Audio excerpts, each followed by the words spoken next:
اللہ کے رسول حضرت محمد مصطفیٰ صلی اللہ علیہ وآلہ وسلم بار بار امام حسین کو بلند کر کے دنیا کو یہ بتاتے تھے کہ یہ حسین مجھ سے ہے اور میں اس حسین سے۔ اے لوگو، اگر اس حسین پہ کوئی مشکل وقت آ جائے اور یہ تم سے مدد طلب کرے تو اس کا ساتھ دینا، کیونکہ یہ جنت کے جوانوں کا سردار ہے، میرا خون ہے، میری اولاد ہے۔ لیکن افسوس، ابھی رسول اللہ کی رحلت کو تھوڑا وقت ہی گزرا تھا کہ کربلا کے میدان میں ایک طرف 9 لاکھ کا مجمع تھا تو دوسری طرف وہ حسین جس کو اللہ کے رسول اپنے کندھوں پہ سوار کرتے تھے۔ امام حسین علیہ السلام اپنے نانا کی امت سے بار بار کہتے رہے کہ کیوں میرا رستہ روکا ہے؟ اے لوگو، پہچانو، میں تمہارے نبی کا نواسا ہوں، کیوں 3 دن سے میرے بچوں کو پیاسا رکھا ہے؟ کیوں میرے عزیز و اقارب کو شہید کیا ہے؟ بتاؤ، کیا میں نے رسول اللہ کی شریعت میں ترامیم کی ہے؟ کسی انسان کا حق کھایا ہے؟ کسی انسان پہ ظلم کیا ہے؟ اتنے میں فوج یزید ایک آواز میں کہنے لگی، اے حسین، ہم سب تجھے تیرے بابا علی کے بغض میں قتل کر رہے ہیں تاکہ یزید ہماری جھولیاں دولت سے بھر دے۔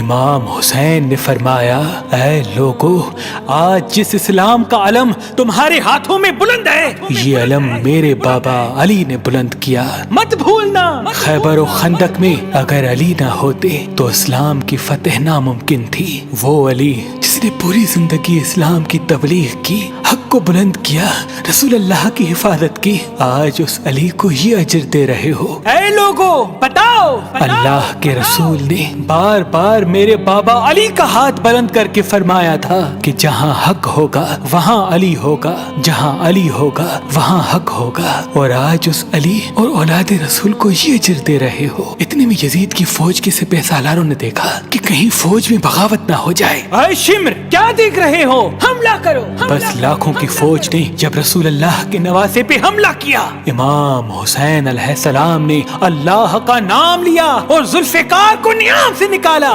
تاریخ گواہ ہے، ایک طرف لاکھوں کا مجمع اور ایک طرف 3 دن کا بھوکا پیاسا حسین ابن علی۔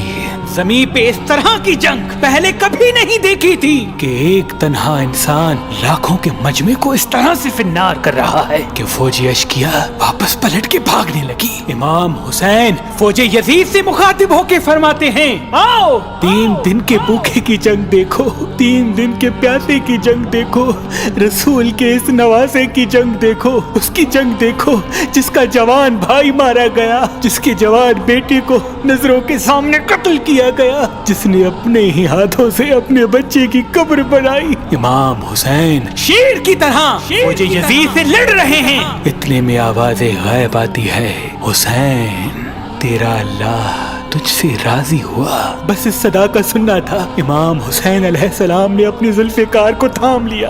اتنی میں عمر بن سعد کہتا ہے، شمر، کیا دیکھ رہے ہو؟ یہ علی کا شیر ہے، اس کو مات دینا ناممکن ہے، جاؤ خیموں کو آگ لگا دو۔ بس کچھ ظالموں نے بیبیوں کے خیموں کو آگ لگا دی اور کچھ امام حسین کو دور سے تیر مارنے لگے۔ امام حسین کبھی بیبیوں کے خیموں کی طرف بڑھتے ہیں، کبھی فوج کی طرف جاتے ہیں۔ عمر بن سعد اور شمر نے فوج کو 4 حصوں میں تقسیم کر دیا اور یہ کہا کہ کوئی بھی حسین کے قریب نہ جائے، جس کے پاس جو چیز ہے وہ دور سے حسین کو مارے۔ جس کے پاس نیزہ تھا اس نے نیزہ مارا، جس کے پاس تیر تھے وہ تیر مارتا رہا، جس کے پاس برچیاں تھی وہ برچیاں مارنے لگا۔ تاریخ نے لکھا جس کے پاس مارنے کے لیے کچھ نہ تھا وہ کربلا کی گرم زمین سے مٹی اٹھا کے امام حسین کی طرف پھینکتا رہا۔ امام حسین کے جسم مبارک پہ ہزاروں زخم لگتے رہے، آپ کے جسم مبارک پر اتنے تیر تھے کہ آپ کا جسم مبارک نظر تک نہیں آ رہا تھا۔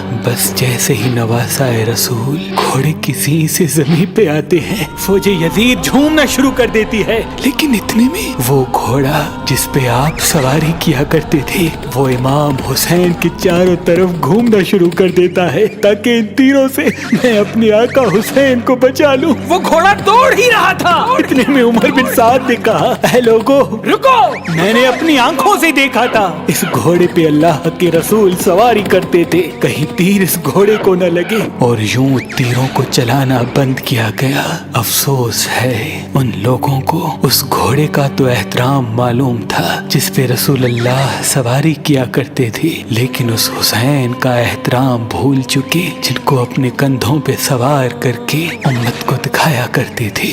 بس امام حسین علیہ السلام زمین کربلا پہ اپنا سر رکھ کے اللہ کا شکر کر رہے ہیں، اور وہاں فوج یزید کے مختلف سپاہی امام حسین کا سر کاٹنے کے لیے قریب آتے ہیں۔ جو بھی قریب آ کے امام حسین کے سر کو دیکھے تو اسے امام حسین کے چہرے میں رسول اللہ کا چہرہ نظر آئے اور وہ چیخ کے دور چلا جائے۔ اتنے میں شمر کہنے لگا یہ کام مجھ سے ہی ہونا ہے۔ جیسے ہی شمر نے خنجر امام حسین کے گلے پہ رکھا تو وہ دیکھے امام حسین کے لب ہل رہے ہیں۔ اس نے سوچا ہم نے حسین کا پورا خاندان قتل کر دیا، 3 دن تک حسین کے بچوں کو پیاسا رکھا، شاید حسین ہمیں بد دعا دے رہے ہوں گے، سننے کے لیے کان قریب کرے تو کیا سنے۔ امام حسین علیہ السلام اللہ کی دربار میں اللہ کی نعمتوں کا شکر کر رہے ہیں کہ اے اللہ تیرا شکر ہے کہ اس عظیم امتحان کے لیے تو نے اس حسین کو چنا۔ اتنے میں امام حسین نے آنکھیں کھولی اور شمر سے کہا اے شمر کیا تو نہیں جانتا میں رسول اللہ کا نواسا ہوں، جنت کا سردار ہوں، حق پہ ہوں، بے جرم ہوں۔ شمر نے کہا ہاں مجھے معلوم ہے، پھر آپ نے فرمایا تو کیوں قتل کر رہے ہو؟ شمر نے کہا تاکہ یزید میری جھولی دنیاوی دولت سے بھر دے۔ بس یہ کہتے کہتے شمر امام حسین کا گلا کاٹتا رہا اور فوج یزید مسلسل جھومتی رہی۔ امام حسین کے سر قلم ہونے کے بعد سادات کو لوٹا گیا۔ امام حسین کے سر مبارک کو نوکے سنا پہ بلند کر دیا، بی بی سکینہ کو تماچے مارنے لگے، رسول اللہ کی نواسیوں کے سروں سے چادر کو لوٹ لیا اور امام حسین کے جسم مبارک کی توہین کرنے لگے۔ تاریخ نے لکھا امام حسین کے جسم پر جو جو چیزیں تھیں ان کو لوٹنے لگے۔ اتنے میں ایک شخص امام حسین کے جسم کے قریب آیا۔ امام حسین کے ہاتھ میں ایک انگوٹھی پہنی تھی، اتارنے کی کوشش کی نہ اتری، وہ انگلی کاٹ کے انگوٹھی لے گیا۔ آپ کے جسم مبارک کو رسیوں سے باندھ کے کربلا کی گرم زمین پہ ادھر سے ادھر پھرایا گیا۔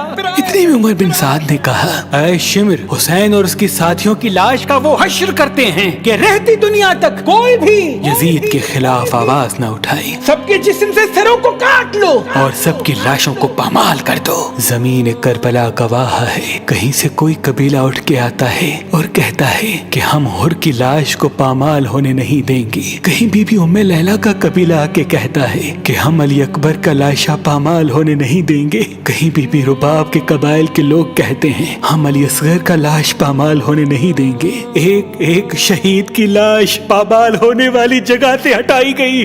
تاریخ گواہ ہے صرف رسول اللہ کا اکیلا نواسا کربلا کی گرم زمین پہ پڑا رہا اور مغرب کے گھوڑے مشرق کی طرف، مشرق کے گھوڑے مغرب کی طرف دوڑتے رہے۔ امام حسین کا جسم پامال ہوتا رہا۔ امام جعفر صادق علیہ السلام فرماتے ہیں میرا سلام ہو میرے اس غریب دادا پر جس کی لاش کو اس طرح سے پامال کیا گیا کہ ان کی دائیں پسلیاں بائیں پسلیوں کی طرف چلی گئی اور بائیں پسلیاں دائیں پسلیوں کی طرف چلی گئی، جن کا سینہ اور پشت ایک ساتھ ہو گیا۔ سلام ہو میرے اس بے وطن دادا حسین پر جن کے جسم مبارک کے ٹکڑوں کو زمین کربلا پہ بکھیرا گیا۔ سلام ہو، سلام ہو، سلام ہو۔